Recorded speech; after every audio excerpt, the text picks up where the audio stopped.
Kita di dalam fasa-fasa akhir bulan Ramadan, isyarat-isyarat daripada hadis daripada Rasulullah sallallahu alaihi wasallam. Banyak yang disentuh dalam bulan Ramadan ini adalah pengampunan. Satu hadis daripada Abu Hurairah radhiyallahu anhu, Rasulullah sallallahu alaihi wasallam bersabda, barang siapa yang menghidupkan malam Ramadan, dihapuskan dosa-dosanya telah lalu. Dan demikian juga barang siapa yang menghidupkan, yang berpuasa di bulan Ramadan dengan penuh keimanan dan pengharapan kepada pahala, dihapuskan dosa-dosa yang telah lalu. Serta barang siapa yang mendirikan Lailatul Qadar dengan penuh keimanan dan pengharapan pahala, maka dihapuskan dosa-dosanya yang telah lalu. Hadis riwayat Muslim. Jadi kalau kita lihat, Allah Subhanahu Wa Taala mempersiapkan untuk Ramadan ini ada stesen-stesen penghapusan dosa. Yang mana secara umum setiap hari yang dilalui oleh seorang Islam, seorang Muslim, seperti mana Rasulullah SAW menyebut, As-salawatul khamsu wal jumu'atu ilal jumu'ati wa ramadanu ila ramadan mukaffiratun ma bainahun idza jtunibatil kaba'ir. Salat 5 waktu, Jumaat kepada Jumaat serta Ramadan kepada Ramadan adalah kafarah kepada dosa-dosa yang ada sela-sela itu selagi mana dijauhi padanya dosa-dosa besar. Jadi dalam hadis yang itu, Rasulullah SAW menceritakan ada 3 tempat pengampunan dosa, iaitu salat 5 waktu, itu adalah harian punya pengampunan. Kemudian Jumaat kepada Jumaat, itu mingguan punya pengampunan. Kemudian Ramadan kepada Ramadan, itu adalah setahun, maknanya tahunan punya pengampunan. Jadi kalau kita lihat di sini, mungkin orang akan tanya, dah semua tu diampunkan dosa, apa benda lagi nak diampunkan kalau dosa dah tak ada, kan? Jadi saya katakan, hakikat dosa ini adalah ibarat kotoran-kotoran yang ada dalam badan kita. Kotoran-kotoran yang ada pada sekeliling kita.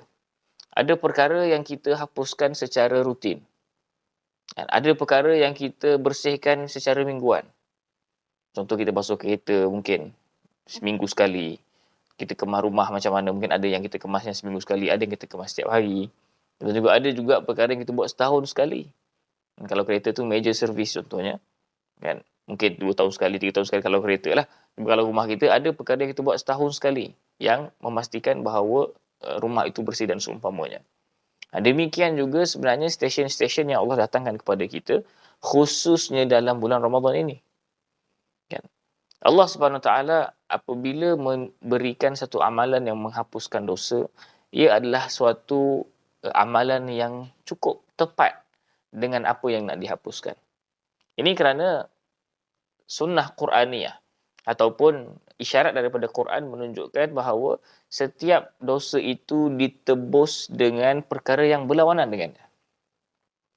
Contoh, mengenai orang yang menyembunyikan kebenaran, Allah sebut dalam surah Al-Baqarah, innal ladzina yaktumuna ma anzalna minal bayyinati wal huda min ba'di ma bayyanahu lin-nasi fil kitabi ulaika yal'anuhumullahu wa yal'anuhumul la'inun illa alladhina tabu wa aslahu wa bayyanu faulaika atubu alaihim wa ana at-tawwabur rahim.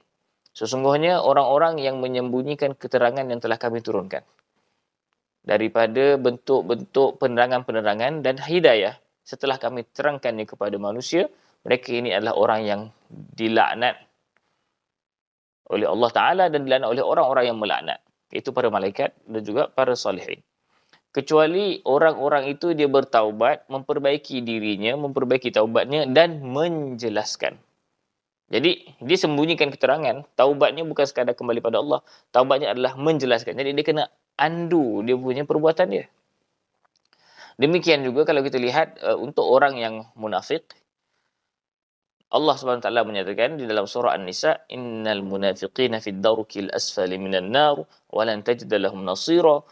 Sesungguhnya orang-orang yang munafik itu pada peringkat tahap paling rendah di dalam neraka, maknanya paling berat sekali, paling panas sekali.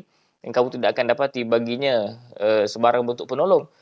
Melainkan, apa taubat dia? Illal ladzina tabu wa aslahu wa i'tasamu billah wa akhlasu dinahum lillah faulaika ma'al mu'minin.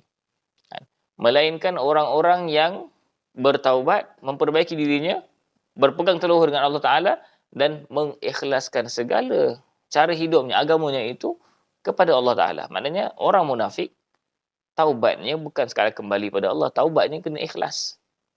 Itu adalah dia punya lawan dia. Demikian juga kalau kita lihat orang yang mencuri, taubatnya bila dikena hudud, dikena potong tangan. Dia kena pulangkan yang pertama, dia kena potong tangan tu. Dia kena potong tangannya itu dipotong. Dia kerana itulah yang menghapuskan dosanya. Jadi demikian juga kita dapat lihat Allah Subhanahu Wa Taala datangkan kepada kita siam Ramadan, puasa Ramadan di siang hari. Kalau kita ikut logik Quran tadi, puasa Ramadan di siang hari menghapuskan dosa siang hari. Qiyam Ramadan di malam hari, salat tarawih, tahajud dan seumpamanya, mudarasatul Quran dan seumpamanya, tadarus dan seumpamanya, menghapuskan dosa di malam hari. Lailatul Qadar punya qiyam menghapuskan dosa sepanjang umur. Kerana Lailatul Qadar ini lebih baik daripada 1000 bulan. Jadi apabila kita menghidupkan malam Lailatul Qadar, yang dihapuskan itu bukan sekadar dosa-dosa kecil, dosa-dosa yang sepanjang umur. Mungkin ada seorang ni dia ada tabiat dia ataupun dia ada perkara-perkara yang dia buat secara rutin, secara yang perkara kemaksiatan yang dilazimi dan seumpamanya, itu yang akan terhapus. Sebab itu kalau kita lihat perkara ini, Allah Subhanahu Wa Taala mendatangkan amalan-amalan bersesuaian dengan maksiat yang nak dihapuskan.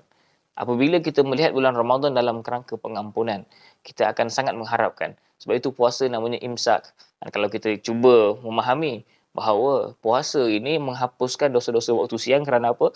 Kerana waktu siang adalah masa kita bersama dengan manusia. Kita mukhalatah. Mukhalatah ni maknanya kita bersama dengan manusia. Jadi sebab itu puasa namanya imsak. Tahan diri kita daripada bercakap, daripada bergaduh, daripada buat perkara-perkara tak elok dengan orang. Kan dajal orang dan seumpamanya. Itu kena tahan. Sebab itu puasa untuk kita dengan hapuskan dosa kita dengan di antara kita dengan manusia. Adapun kalau qiyam kita tak jumpa orang, kita balik rumah.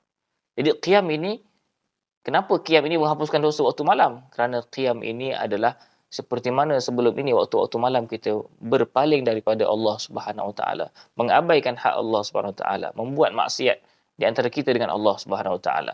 Datangnya qiyam pada waktu Ramadan ini supaya kita menghadap Allah Subhanahu Wa Taala. Itu dia punya reverse dia. Dan kita berhadapan dengan Allah Subhanahu Wa Taala. Al-ukuf wal musul baina yadayillah. Duduk di hadapan Allah Subhanahu Wa Taala. Berdiri berjam-jam, membaca Al-Quran, berzikir, bermunajat, itulah yang akan menghapuskan dosa-dosa malam kita. Dan demikianlah juga pada Lailatul Qadar. Mudah-mudahan kita diberikan kesempatan untuk mendapat menghidupkan malam Lailatul Qadar pada tahun ini dan tahun-tahun akan datang. Dia boleh menghapuskan kita punya dosa-dosa yang banyak sangat yang lama-lama ini, yang mungkin kita terbawa-bawa sampai sekarang. Dan itulah satu bentuk seperti mana yang seperti Rasulullah SAW ajar Sayyidatina Aisyah, apabila dipertemukan dengan Lailatul Qadar, maka katakanlah, quli Allahumma innaka afuwun tuhibbul afwa fa'fu anni.